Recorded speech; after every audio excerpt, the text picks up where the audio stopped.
Hello and welcome to my weekly video blog, today from the A.Vogel kitchen.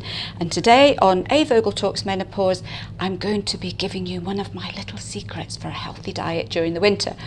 Now up here in Scotland, the nights are starting to draw in, and I know it won't be long until autumn and winter arrives. And at this time of the year, I do like to check my diet just to make sure that I'm still eating healthily, because like everybody else, I do slip now and again. But I also want to start planning for my winter diet. Now, for me, during the summer, I love salads. I could eat salad for breakfast, lunch and dinner, and I have no problems with them at all. But for me, in the winter, the thought of eating a plate of cold food when it's wet and windy just does not appeal to me at all. And I love my food. I have to be happy eating my food. So I'm going to tell you a little secret. I don't like lettuce. So for me, lettuce, especially in the winter, is an absolute no-no. But what if I told you that you could have something that's far better than lettuce? Because to be honest, lettuce, there's very little nutrition in it. It's just a little bit of fibre and lots of water. But what if I told you there was something you could grow in your own kitchen for next to nothing that's at least 4 times more nutritious than lettuce, and you only have to eat a quarter of the amount? So you can have a tiny little bit on a plate, and that will give you a huge percent of your daily nutrition allowance. It sounds absolutely fabulous, doesn't it? And here it is. This is about growing and sprouting your own seeds. And this is something that I've done for many, many years. My mum introduced me to them whilst I was still a teenager. So it's something that I have carried on for a long, long time. Now, the great thing about these sprouts is that they're very easy to grow, and I'll tell you how shortly. But it's just they're absolutely jam-packed of vitamins and minerals. And if you are growing a few different varieties, you're going to have just about the complete range of everything. And we know that once these little seeds start to sprout, that the nutritional content, such as your vitamins A, B and C, can rise over 20% in just a few days. And that's absolutely amazing. The other thing that these sprouts have are something called enzymes in them.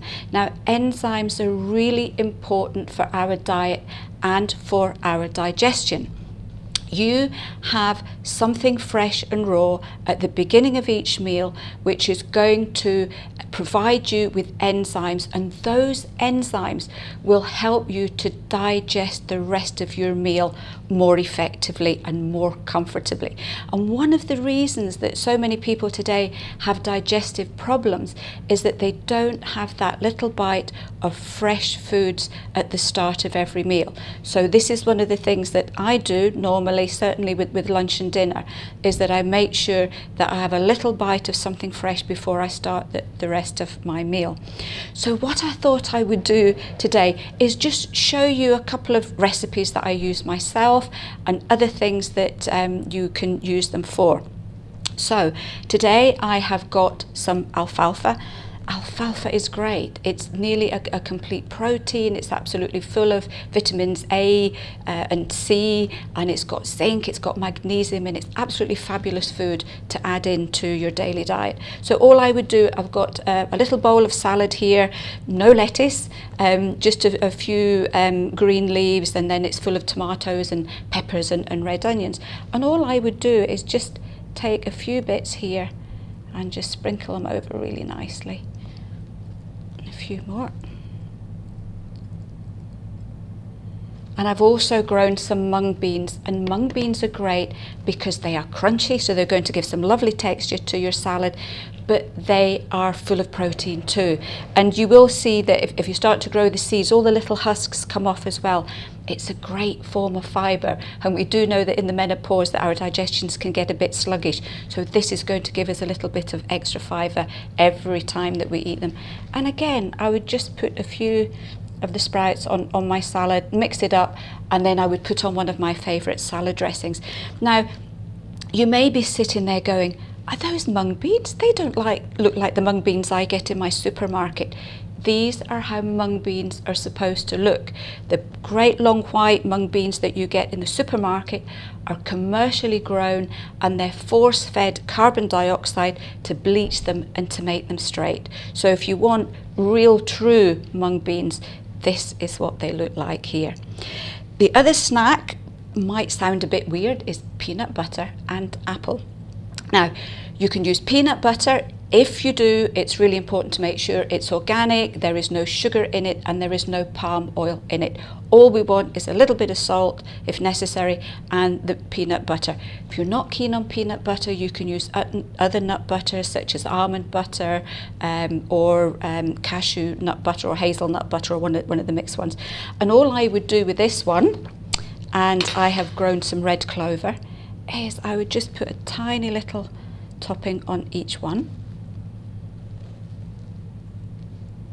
And this is a fabulous snack for when you get the mid-afternoon sweet cravings, because you'll get a little bit of sweetness from the apple, you'll get the fibre, so it will be a slow release sugar. You're going to get protein and fat from the peanut butter, and that's going to stabilize your blood sugars, and you're going to get a lovely little hit of some extra vitamins and minerals from the sprouts. And this is great to keep you going until you actually get home and you have time for your dinner. If you do fancy a little bit more of a carbohydrate-y snack, you can look at bread, toast, crackers of some kind. I like mine with a little bit of cream cheese, but you could put cottage cheese on it. I'm a great Marmite fan, so I would actually put a little bit of Marmite on there first, just to give it a little bit of added crunch. With these, again, we could go with alfalfa, just sprinkle a few on the top.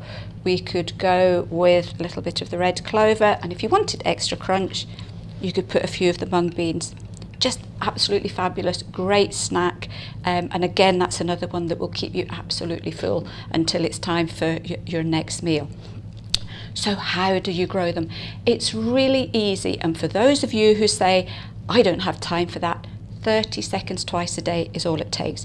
You can either use 3-tier germinators, or if you're not quite sure what to do, you can start off with one of these jars. They don't take long. It's Thursday today. I'm filming this on Thursday afternoon, and I started these on Sunday afternoon. So it only takes a few days to get them going, and they really don't take long. You just put the seeds in the tray and you water them twice a day, rinse them twice a day. Once they're ready, you can use them. The rest of them, you can just put them in the fridge and use them for later. You've also got them in the fridge, so if you've had these kind of snacks one day, another day you could use them to put on your baked potatoes, you could put them as a garnish on soup. Don't cook them with the soup though, just put them on the top, sprinkle them on the top, because the heat will kill all the enzymes, which are what you're wanting. You can put them in sandwiches, so you could have, instead of bacon, lettuce and tomato, you could have bacon, alfalfa and tomato salad. You could have an egg and red clover salad. And what I do is, if after the 3 days I have any left, rather than throwing them out, I will put them into my soup, just as for added fibre, for added protein, and for the extra minerals as well. So these can be used right up until the last minute. They're very cost effective, and as I say, you grow them in the winter, and it's great for giving you that tiny little bit of fresh foods when everything's dark and miserable around about us. So I hope that's given you a nice idea. You know, why don't you try them, see how you get on, and let me know. And I'll see you next week for another edition of A.Vogel Talks Menopause.